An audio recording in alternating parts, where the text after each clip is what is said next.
We're on Revelation chapter 16, and this kind of a quick summary of the book of Revelation. I don't know how quick this is going to be because there's so much information here. Chapter 16 is the beginning of the end of the tribulation, because right after this, we see the destruction of the unholy city of Jerusalem, which is in preparation for the final and third temple, which will come down from heaven, the holy city of Jerusalem.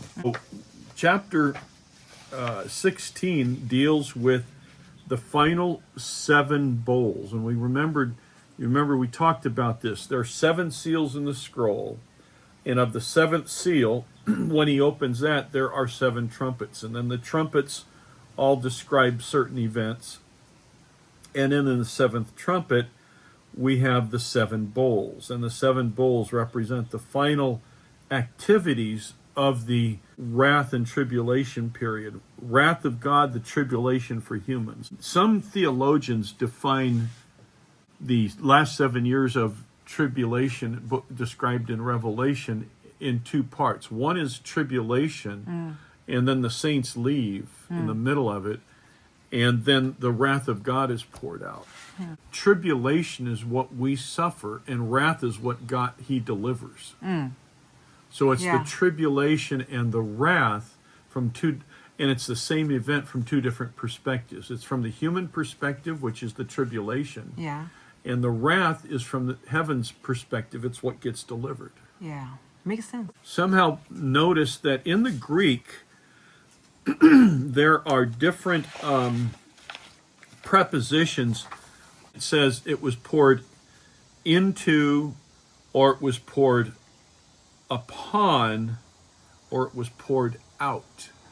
The difference, Yes, and as it goes through these 7 bowls, it depends on a lot on that simple little word. And in the Greek, they are different.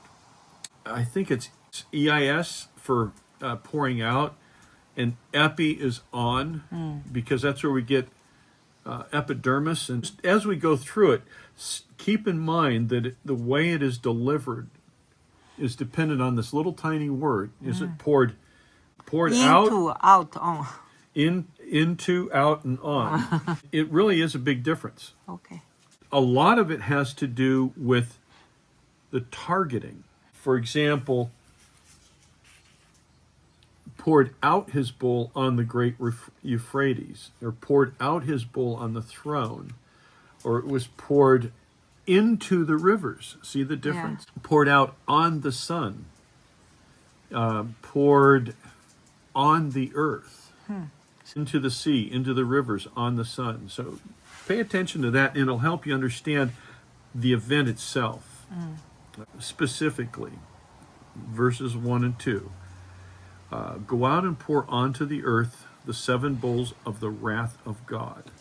And the first angel went and poured out his bowl into the earth, and it became a loathsome and malignant sore on the people who had the mark of the beast. All right. These 3 words, pour out, pour into, and upon, are 3 different Greek words in the ancient manuscripts and suggest a distinction. To pour out suggests a rapid deployment of these events. I mean, I'm just pouring it out quickly, all right? To pour into suggests no way to escape it. If I pour fire into the house, it's a lot different than if I pour fire onto the house. There might be a chance to escape if you pour onto, but if you pour it in, it's much more dangerous. When you pour upon something, it's a very specific thing. It's a very specific event. So the first one is upon the earth. And the second angel poured his bowl out into the sea. Now, this is in the singular. It means one sea. There are many places, for example, in Genesis, and God said, let the water under the sky be gathered into one place, and let the dry ground appear. And it was so, and God called the dry ground land, and the gathered waters he called seas, plural. But here it's singular. Now there is a sea right near Israel. It's called the Mediterranean Sea. It turned into blood like that of the dead, and every living thing in the sea died. Now, that also corresponds to the idea that there are humans that survive through the tribulation. If everything in every sea died, the whole planet would die. But if just those things in the Mediterranean died, it would be a local event and would not be an ultimately destructive, existential threat. The third angel poured into the rivers, plural, in the springs of water, and they turned into blood. I have done this because you brought these judgments against the saints and prophets.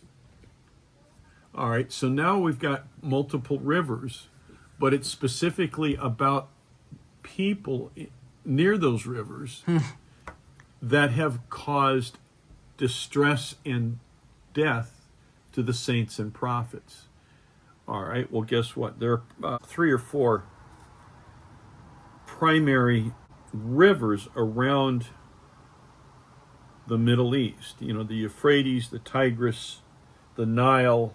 If, again, this was a targeted event for around that area, rather than to every river on earth. Those rivers that are around the Middle East. The Tigris, Euphrates, Nile, and the Jordan. The fourth angel poured it out on the sun, and it was given power to scorch the people with fire. And judgment by fire certainly reminds you of the refining fire and to turn from their wicked ways. Is this a coronal mass ejection that just goes over the whole earth?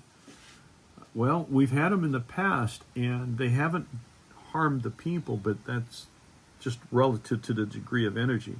Is this an event that could be targeted to specific people, or is it more of a symbolic concept of, like I said, the refining fire and they reject it?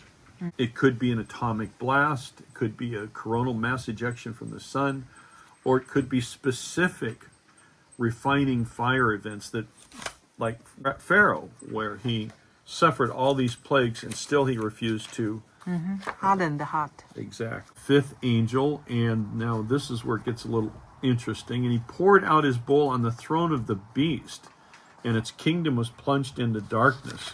There's a lot to say about that, because the kingdom of the beast can be evil on earth, or it can be Sheol, the dark spots down in the earth.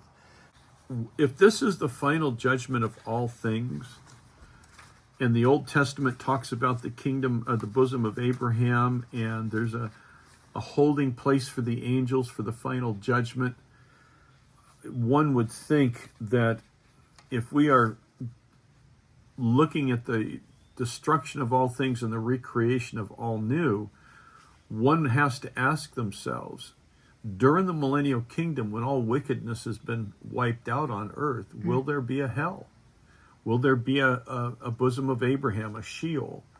Or will this particular angel target the throne of the beast and its kingdom? And the curse of God for their pains went up to and did not repent of their deeds. Could this be all the convicted people that are being held in Sheol, in the bosom of Abraham, across from God and separated from him?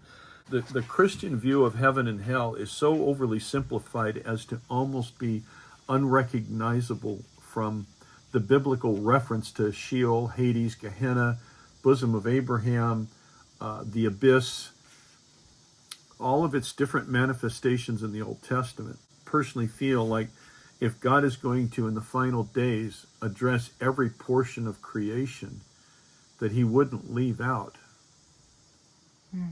Because the lake of fire is so much different from what is understood to be hell in the Old Testament.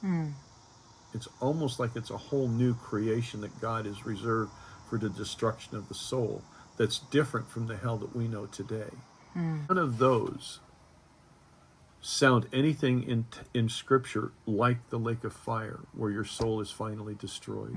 That one, fifth angel in verses 10 and 11, might have a very special meaning that people overlook. six angels poured his bowl on the great river Euphrates, and water was dried up to prepare the way for the kings of the east. Now, that goes back to Daniel's vision. We've got kings to the north, we've got kings to the south, and we've got kings to the east. King of the south is always symbolic of Egypt.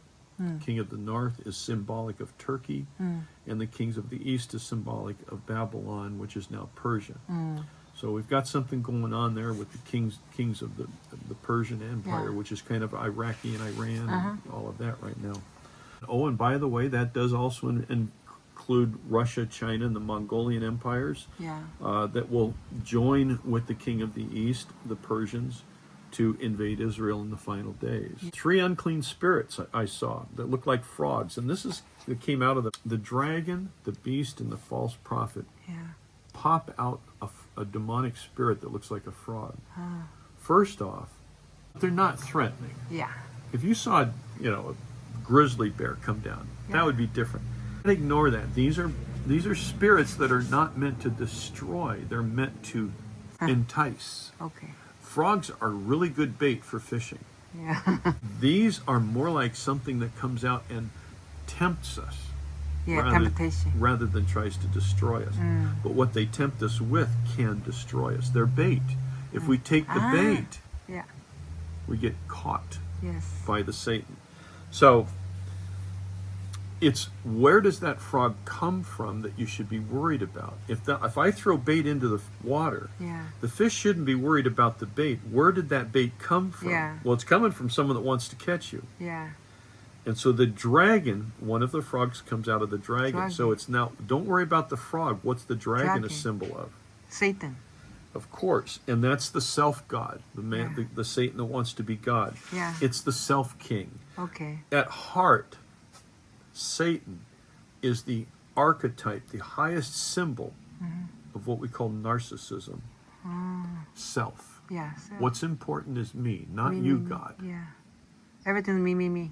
And this is something I don't know that anybody's ever talked about, that Satan is a symbol for narcissism, for selfishness. And right now, we've had psychologists say the youngest generation is the most narcissistic generation that's ever been. And that's that little frog that Satan threw out there of selfishness. All right, so that's what the dragon symbolizes. Now, the wild beast, this is another one. And remember, they're throwing their little baits out.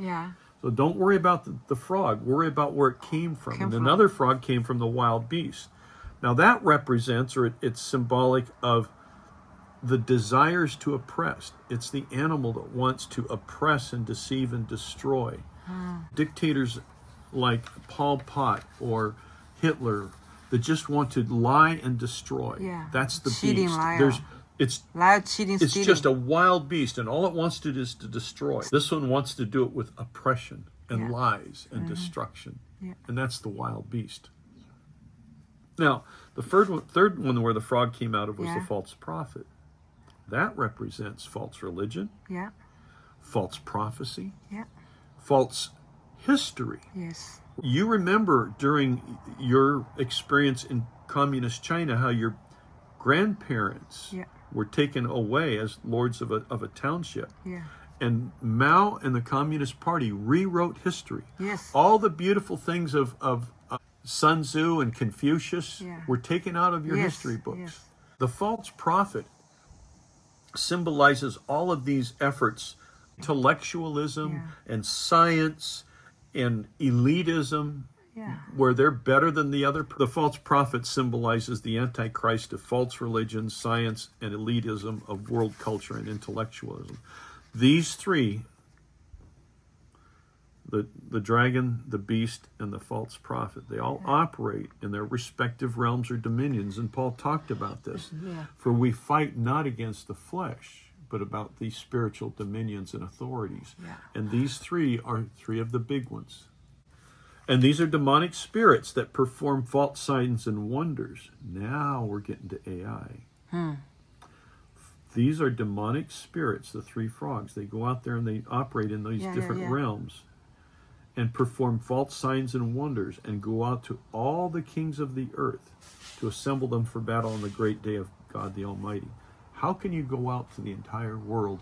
Now, if you're in a spirit, you can, but that doesn't mean that you can then affect the material. Yeah. Somehow you have to have a means in the material world to go out to the whole world. I mean, I've seen visions when I was in a trance of the demonic spirits that are all over the world, Yeah. but they can't communicate effectively. Yeah. They have to lure and tempt. So there has to be a physical means in the world to create artificial signs and wonders, Yeah. and that's AI. Yeah. They can create artificial videos of real people, Yeah. of miracles that actually didn't yeah. happen. But if it's reported by a news media that a meteor just struck and it was miraculously not a single person died, that's AI. Yeah. False signs and wonders. Yeah. All right, now the seventh bowl is the final one. And that was the greatest earthquake that ever occurs. It's described as a great earthquake, the likes of which had not occurred since men were upon the earth. Okay, that's a pretty big one. That's, I think the biggest that's ever been recorded is in the high 8s or low 9s. So this is this is above 10 Yeah. on the Richter scale. And it ends up destroying a lot of stuff. And again, this can be epicentered in the Middle East, and it'll be felt all over the earth, but it won't just be as destructive as it is right in the center of it, what we in geologists call the epicenter. And then the great city, which is Jerusalem, was split into 3 parts, and the cities of the nations collapsed. So God remembered Babylon, the great whore, and gave her the cup of the wine of the fury of his wrath. And then what happens in 16 and 17 and 18 and somewhat into 19, we talk about Babylon, the great whore, Yeah. the great harlot. And I'll be bringing up points where I believe that its symbol can only be Israel and Yeah. Jerusalem. All right, then every island fled, and no mountain could be found. And great hailstones weighing about 75 pounds were rained down on them from above, and men cursed God for the plague of hail because it was so horrendous. How do we deal with that? Well, it's very possible that we're dealing with something symbolic here. It says every island fled and no mountain could be found. Well, if you look in the Hebrew for the word for island, it literally means the coastland of distant nations. It's something that you have to get to by going on the sea. So even America, or the American continent, from an Israeli perspective, is an island because it's a faraway coastland. A massive continent like Canada, America, Central America, and South America all has to be gotten to by boat. So that would be considered a coastland, a distant coastland. Yeah. So they all fled. Well, what does that mean? Well, there is no more America. There'll be people there, but there'll be no more America. There'll be no more Brazil. There'll be no more Australia. There'll be people there. But what he's talking about is what is being prepared for this one world that recognizes only God Yeah. and seeks to be governed under him and him alone. Yeah. Yeah. There will be no more kings during the millennium. Only one king. Only one king. Yes. And so you have to understand that something has to be done to destroy all of these Yeah. artificial structures. Yes.